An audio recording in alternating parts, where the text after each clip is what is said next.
now we come to a story that has rapidly moved, and actually, cards on the table. This month we we tried to film on Friday, and then a Windows 10 update ruined my webcam, so I'm currently using my phone as a webcam.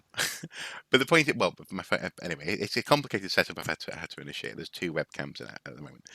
Um, but I'm glad that we didn't record on Friday because we would have missed a rolling update to the story that we're about to talk about, and that is, uh, and in this instance, three articles in the Guardian actually. So this coverage has been quite comprehensive by that newspaper, and this is the headline that Rio. Which picked up coverage in local newspapers. We have to say, Yeah, of course, yeah, yeah. But I mean, the fact that it's filtered into British awareness quite it's so gone global. Yeah, quite so well is quite impressive.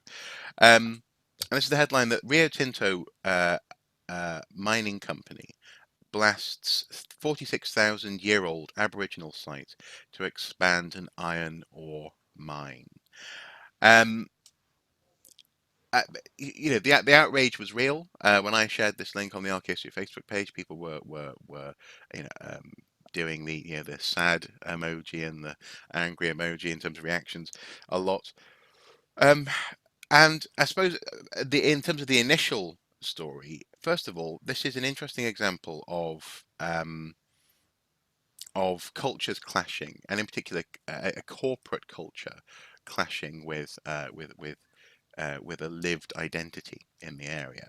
yeah, The site is sacred to Aboriginal people who have been connected genetically. There's a 4,000-year-old genetic link to presumably human remains found on the site and people who still live there in and around the area today, or at the very least claim the site today.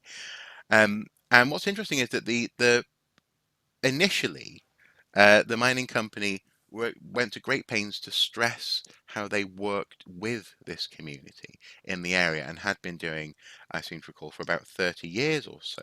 absolutely. Yeah. Uh, and but that wasn't the end of the story, was it? So I mean, what brought this to your attention? Because you seem to have followed this quite intensively.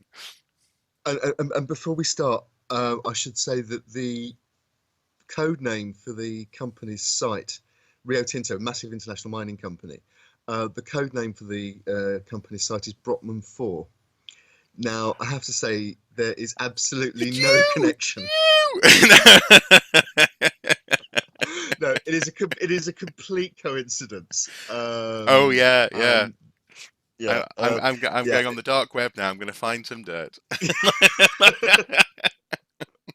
But no, in all seriousness, no. Uh, the site have you know, there's a complete coincidence of things here which absolutely highlight perhaps things that are good about the way archaeologists can work with indigenous peoples, and companies and governments can work with indigenous peoples, but also how it can go wrong. And what appears to have happened here is that um, Rio Tinto have had a long-standing mining concession in Mm, the area under Australian law, state law. They've all the work they've done is perfectly legal. Have to stress that. Um, and they have worked with the local indigenous peoples, and with archaeologists. And the initial story um, talked about, for example, the not just the uh, DNA links with the indigenous people in the area, but also an archaeological timeline stretching back about 40,000 years. yeah. These rock shelters are very early, and they've been verified by scientific archaeology, Hmm. as well as the place that they have in local culture. Hmm. So this is a wonderful example of how knowledge can be gathered about these very remote periods, both archaeologically, but also looking at the cultural significance through the ongoing relationship that people have with the landscape and these sites in particular. Mm. So far so good, brilliant. And in fact, I go so far as to say that in certain circumstances, had they been discovered now, for example, a site like that might have been with a shout of becoming a World Heritage Site because of its age and cultural Mm, significance. mm, So, but then you have Rio Tinto are operating under a um, state mining regime which was established in the 1970s before such 1972. sensitivities were Mm, in 1972. Indeed, mm, absolutely. The legislation in question that um, was passed in 1972 and is now widely recognised to be out of date and too permissive, mhm, even by some politicians on the right of the political spectrum in Australia, mm. where these issues are very sensitive. These issues of um, where native indigenous belief of the um, it comes up against commercial developments. Well, It's a very sensitive issue. and it's interesting because actually, in that context, 1972 was only 5 years after the Australian government overturned the Flora and Fauna Act, or modified it in some way, essentially, um, which up until then described Aboriginal people as part of the flora and fauna of Australia as opposed to human beings. So Indeed. that legislation is 5 years away from that change having been made, and therefore, in this instance specifically, the article, the first article here says the outdated Aboriginal Heritage Act does not allow for a consent to be renegotiated on the basis of new information, so archaeological finds, for example. So despite regular meetings and this ongoing corporate relationship which Rio Tinto emphasised, um, the Aboriginal Corporation was unable to stop blasting from going ahead. It's one of the most sacred Yeah. sites in the Pilbara region, and we wanted to have the area protected. The director um, told Guardian Australia, the director of And the we have to corporation. say here that although legally Rio Tinto had a license to do what they did, Mm, and it was perfectly legal, they had a choice not to do it yeah. because they've been told about what the site represented, Mm, and the local uh, the representatives of the local people claim that Rio Tinto was told as recently as March, reminded as recently as March of the mm, significance of those particular rock shelters. mm, So there is an element, a sense here that Rio Tinto are trying to shut the stable door. yeah. They realise that they've dropped one, Yeah. and they're trying to row back on that because they don't come out of it looking very good. No. Um, Well, and just briefly, just before we go on to what happened next, I suppose I would ask the question. I think it's a fair question to ask. Um, what if this was the Gower Peninsula in Wales? yeah, A place where a prehistoric settlement has been found. I think it's a similar situation. It's a rock shelter. I might be wrong, but I'm pretty sure some hints of artwork have been found there as well. Certain. Anyway, it's an early human occupation site in Britain. Um, there would be outcry, and presumably, I think there would be outcry for this occurring because because of the very particular political and social situation that Britain is in compared to Australia. Uh, it is an ugly truth that, unfortunately, in Australia, even to this day, lots of Aboriginal sites are not valued as necessarily as being as historically important in some instances as even, for example, this Victorian glassware is. Um, and that's deeply unfortunate. I think in the case of the Gower Peninsula in Wales, there's much more. Even though there's no ongoing, as it were, Aboriginal native equivalent population to claim the site, people feel that that's essentially our site, and everyone in the area, because there is no there is no other group that a larger group can point to and say, no, no, no, we need to get at the material, at the geology in there.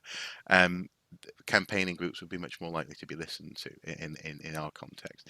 Now, Well, actually, Now, can I now just interrupt you that for a that second, has Mark?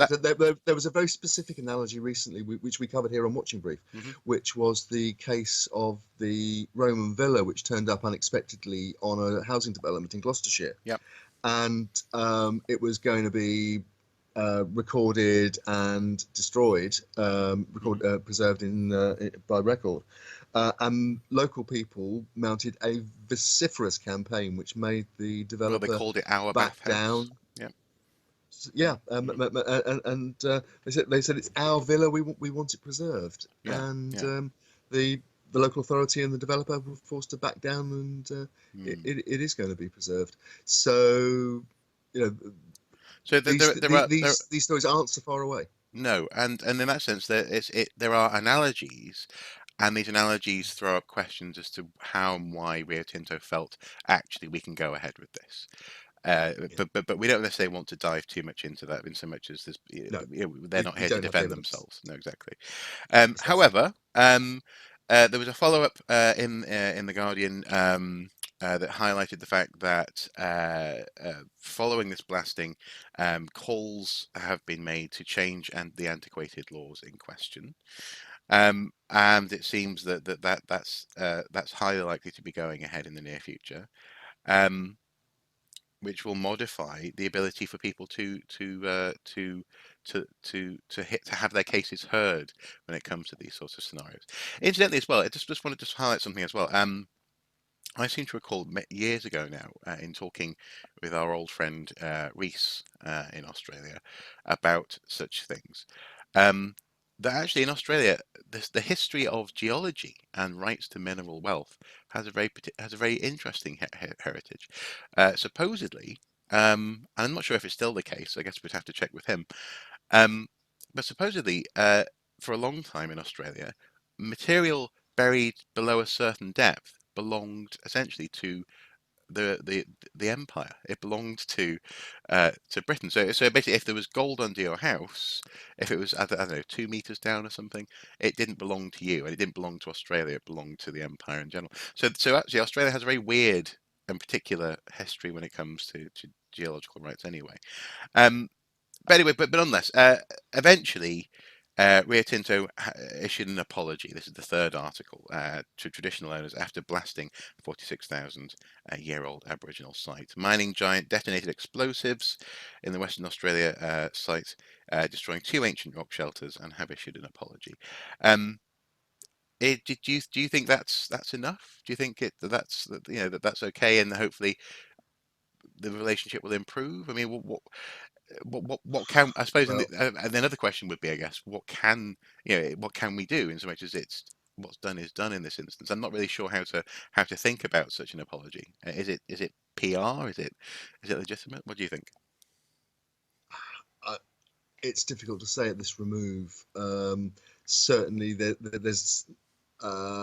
certainly appears to have soured the relationship between Mm, and again, forgive me if I get the pronunciation wrong, but the native peoples are represented by the Puutu, Kunti, Karama, and Pinakura Aboriginal Corporation. hmm The corporation claims that they reminded Rio Tinto in March about the significance of the sites. Rio Tinto denies that, or mm, at least did deny that. Um, and it's uh, put it in PR terms, it is Rio Tinto don't come out of it looking very good. They look as though they took a decision based purely on a cynical, commercial, and legalistic view, without taking into account the potential ramifications, given that the cultural uh, atmosphere has changed since 1972, when the legislation they were relying on was passed. yeah, yeah. And we've now got the uh, UNESCO indeed weighing in. So, for example, the Guardian article concludes with Peter Stone, who is the chair of Cultural Property Protection and Peace for UNESCO, saying that the destruction at Juukan Gorge, which is the name of the site where these rock shelters are, was among the worst seen in recent history. And Mm, he very um, powerfully, some might say provocatively, but certainly very powerfully, likened it in cultural terms to the Taliban blowing up the Bamiyan Buddhas in Afghanistan, which people remember as being one of the iconic pieces of cultural destruction in recent years. Mm. So, and also to ISIS, the damage by ISIS to Palmyra. So it's not a good look for Rio Tinto, and I think all sides have got some recalibrating to do here. No, I agree. I agree.